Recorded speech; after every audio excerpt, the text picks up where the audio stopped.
Hi guys, it's Nancy, and I wanted to share 2 new products with you that are in the Spellbinder shop. Actually, 3 new products. I tried to film this the other day live, but something happened with YouTube and it was super fuzzy, so I'm just going to go over it again. So this is their new paper trimmer, and I'm super excited because this is very, very similar. In fact, identical to the Stampin' Up! Paper trimmer, which is what I use most of the time.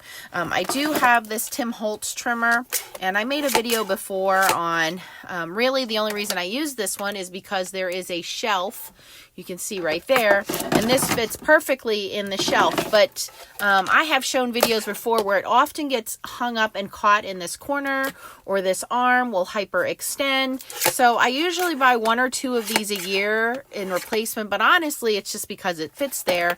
And yes, I have worked my way into cutting down at the bottom, and that seems to have helped a little bit, but I still have problems with this arm hanging up or getting caught in that corner. So in the meantime, for my bigger trimmer, I have been using the Stampin' Up! Trimmer.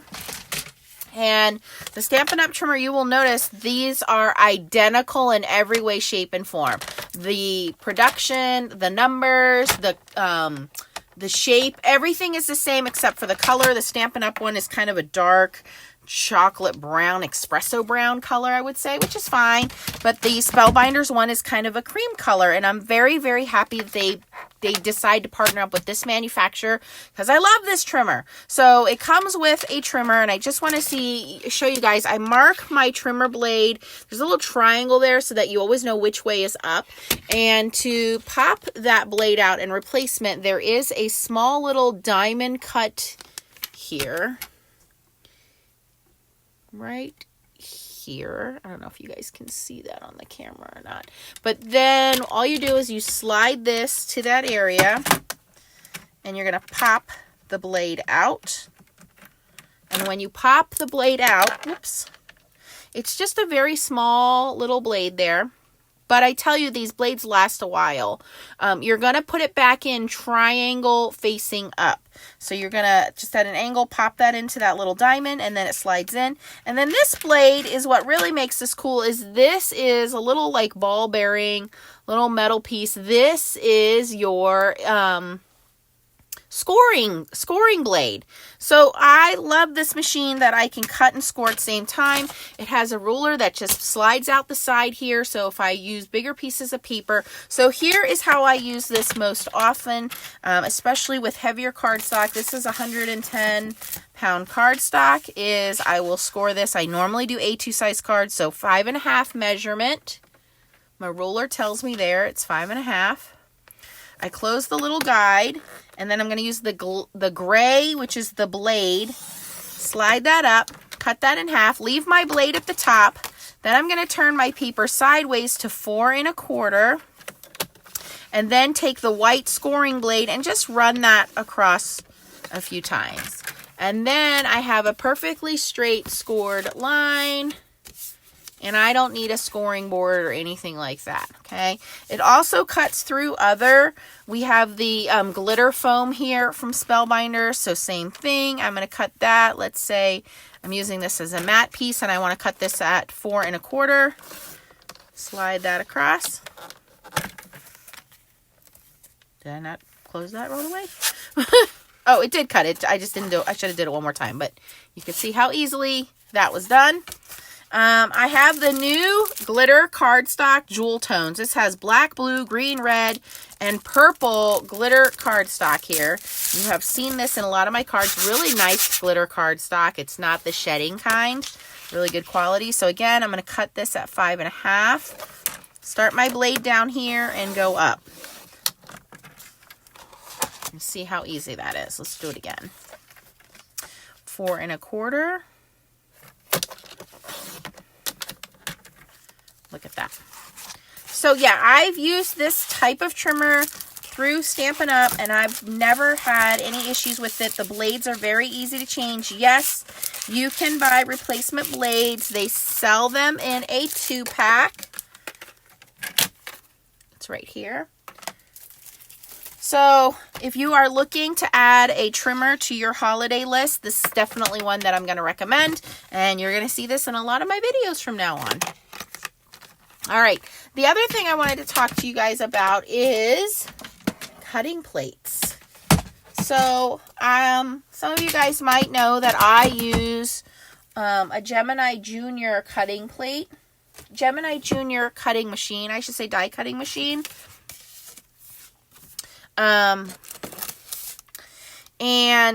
the company that I recommend for that is Craft First. They make the polycarbonate plates for Gemini, which Gemini stopped using their polycarbonate plates, and their plates were always warping. So once I found the Craft First plates, I was super ecstatic.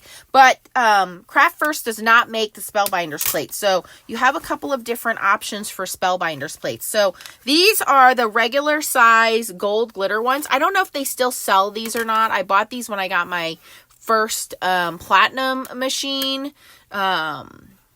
And you can see I've used them, but I haven't used them a whole bunch. And I'll show you why in a second. And then Spellbinders came out with this universal plate system. And this was great because it allows us to use the 3D embossing folders, and you get a base plate extender. You get 2 clear cutting plates.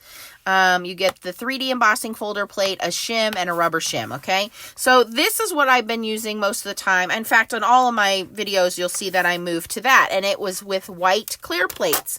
Well, then last year, Spellbinders, and here you can see A and B, Spellbinders came out with these hot pink plates. So, of course, I bought hot pink because you guys know hot pink is my color. And I just want to show you, when it comes to the pink and the regular size cutting plates, that it's about, what is that, 1 inch longer. So on these extended platforms, you get a little bit more room.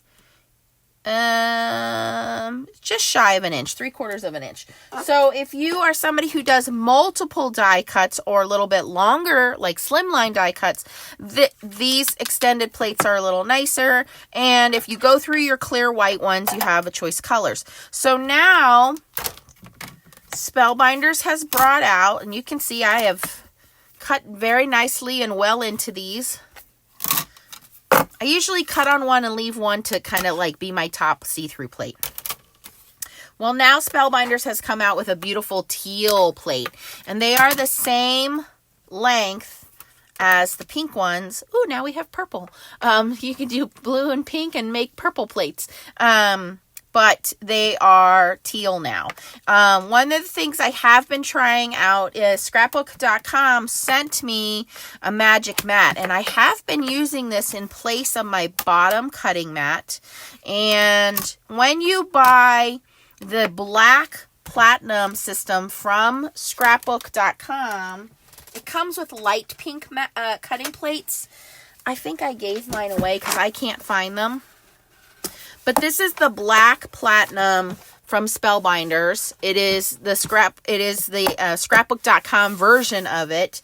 And how you would use that is it's going to come with the universal plate system, and it's going to come with light pink.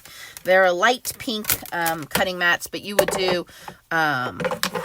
platform A, and it comes with this universal system. So you get platform A, platform B, then you would have a light pink cutting mat, and then another light pink mat to go on top if you were doing die cutting. If you're doing 3D embossing folder, it comes with the D adapter plate for 3D embossing folder. So it comes with everything you need, but it comes with a lighter pink than this. It's almost like a soft pink plate. It's not this hot pink.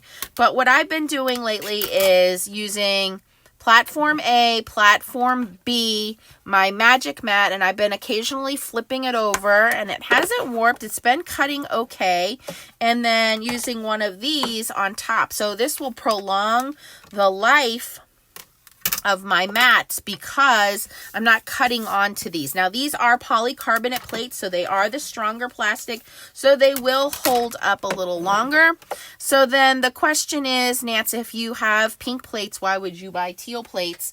Well, and why do I have 2 machines? Well, I usually keep one on the floor for die cutting next to me, and then I'll bring the other one in without any plates.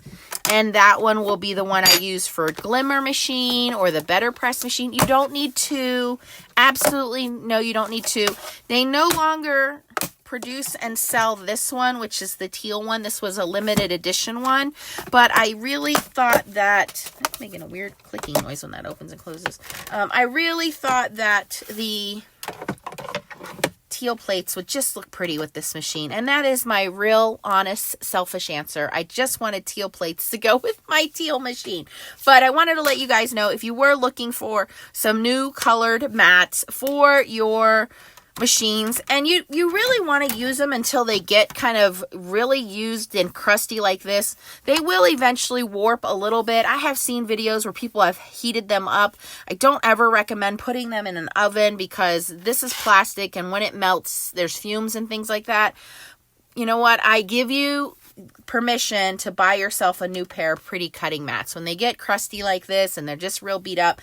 And the worst thing you want is you're working on a project and all of a sudden it cracks and snaps in half. Okay, so there are some options out there now that you can get. The hot pink extended ones, you can get the teal extended ones, and also I do recommend trying the magic mat underneath as your cutting mat, and then you'll prolong the life of these top ones by not cutting into them, just having them on the top. I will link everything down below in the comments. If you have any questions, don't hesitate to ask. One more thing while you're shopping, if you're getting supplies for yourself, I highly recommend these larger Spellbinder scissors. They are non-stick. They're a nice weight. They have been cutting everything, obviously paper, but glitter paper, foil, you name it, I've been cutting it with these scissors, and I have not had any issues.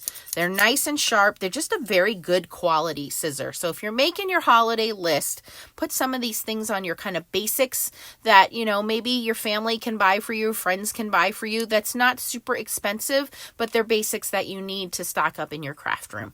Again, if you have any questions, post them down below. If you enjoyed this video, please give me a thumbs up before you leave. Thanks for watching. Bye, guys.